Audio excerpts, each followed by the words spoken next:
Taitaa olla brittien voitonpäivät takana päin. Ei, miten niin? No, Brexit. Tai silleen, mietin, että oikeasti tammikuussa EUn ja UK:n välinen kauppa tulee vaikeutumaan merkittävästi. Ja se tulee myös näkyy täällä taloudessa ihan varmasti.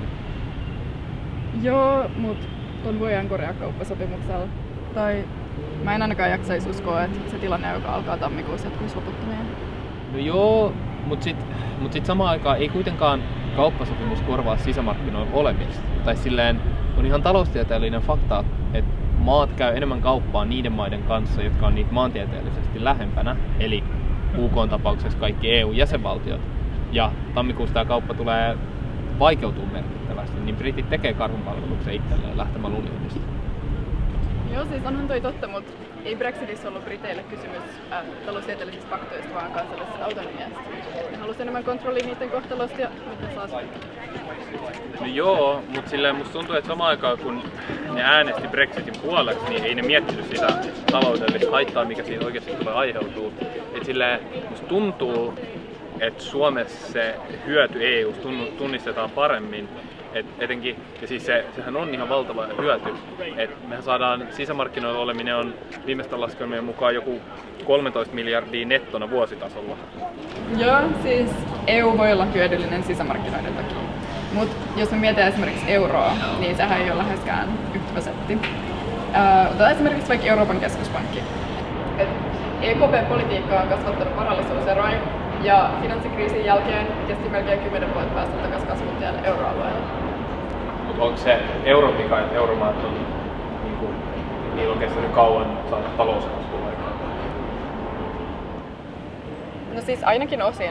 Tai siis meillä on keskuspankki, joka on pumpannut ihan jäätävästi rahaa finanssimarkkinoille ilman, että sillä on ollut mitään vaikutusta reaalitalouteen.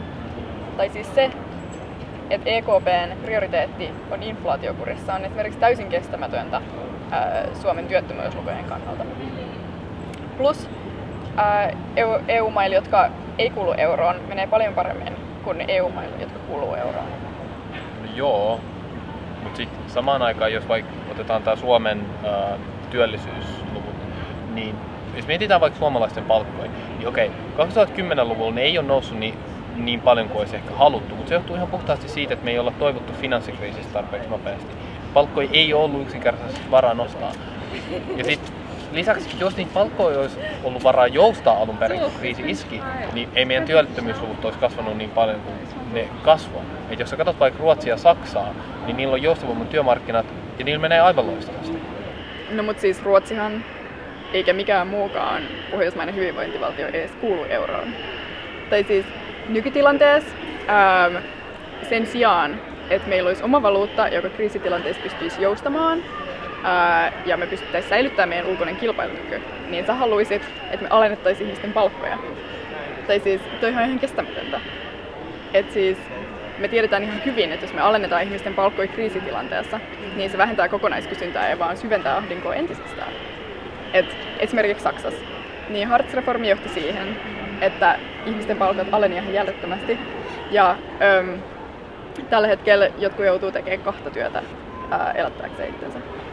No joo, mutta sitten samaan aikaan tämä sit sivuuttaa sen, että oikeasti etenkin Suomi on saanut eurosta paljon hyötyä, esim. Vakautta, ja mitä yritykset ja ihmiset tarvii.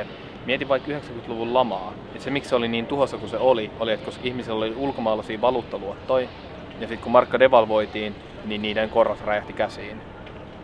Joo, siis en mä yritä sanoa, etteikö devalvaatiosta olisi haittaa, mutta siis omassa valuutassa on puolensa. Tai siis, että se on vaan kyse siitä, että mikä hinta me ollaan valmiit maksamaan siitä vakaudesta.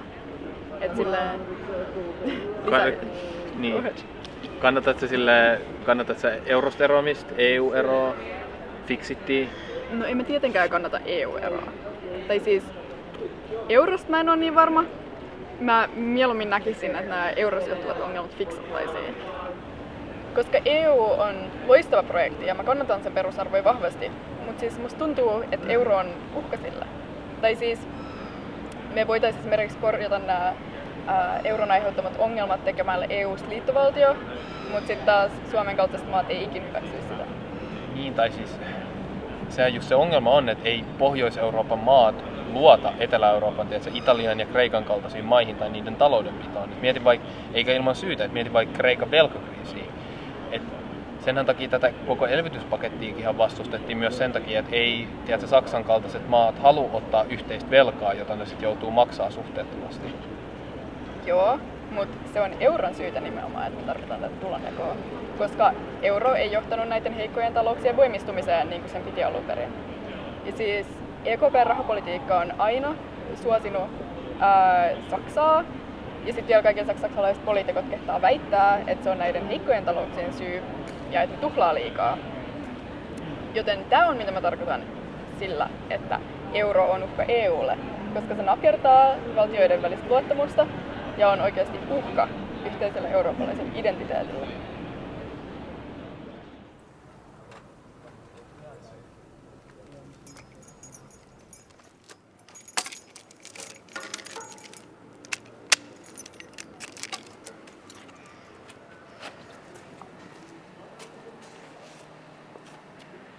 The EU has failed at the creation of joint identity. All discourse regarding any EU policy is just dominated nowadays by these national stereotypes where we perceive Italians either as lazy or crooked, or then we perceive Nordic states as frugal or paternalistic.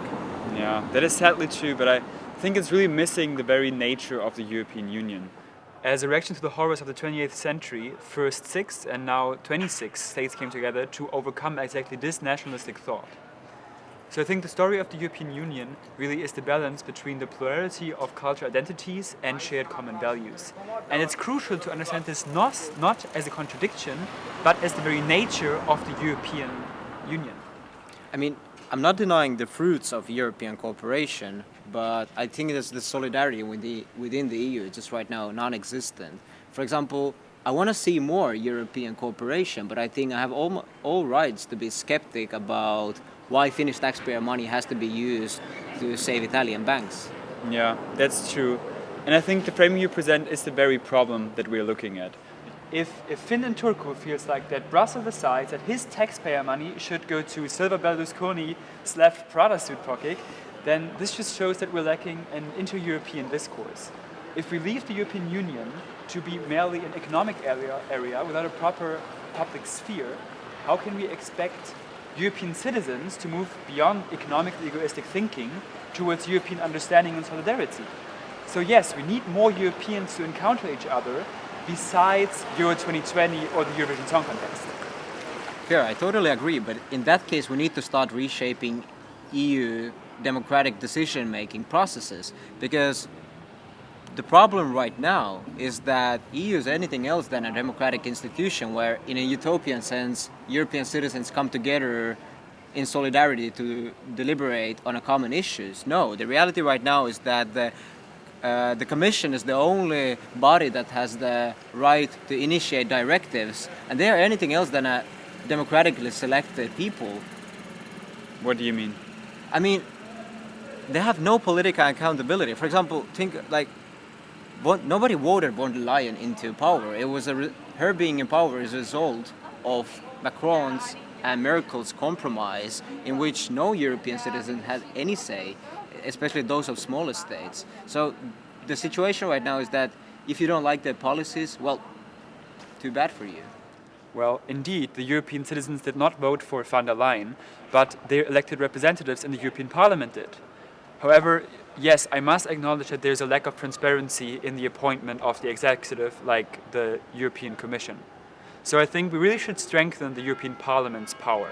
How would you do that?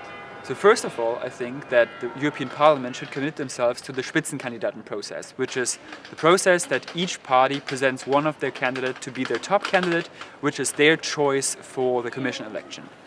And secondly, I think generally European parties should be more than just the mere collection of national parties and have one European program and one shared identity. Yeah. Because I think only truly European parties allow for a European electoral system which actually works.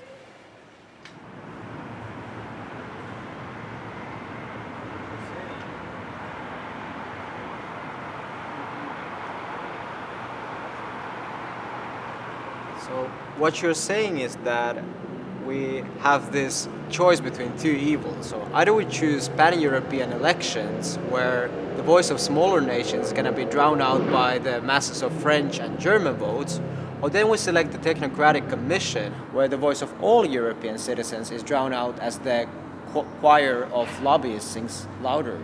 Yeah, I mean, I do see your point, but I do think there are solutions to this. I mean, the oldest and certainly not most effective by George, James, and Thomas from overseas, the Electoral College. Yeah, I mean, that seemed to have worked well with balancing the power between states.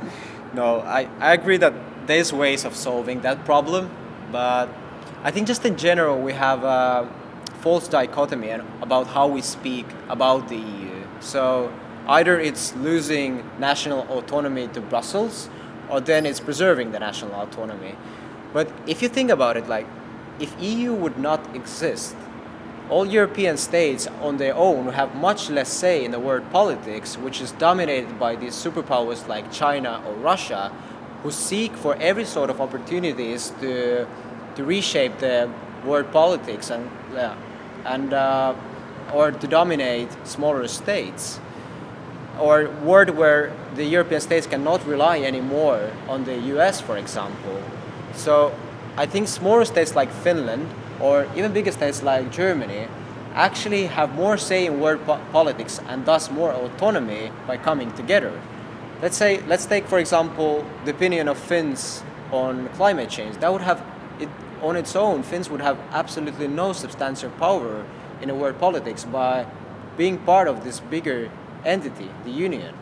Yes, and I do think that this is the key of this, because as you're saying, European collaboration is more important than ever. And at the same time, we should not conclude from this that the Union, as it is right now, is flawless. So we should be able to criticize it. There are very good arguments to be made against the current state of the Union. But again, we should also not conclude that the idea of European collaboration as such is flawed. So maybe truly caring for the European Union is criticizing the European Union.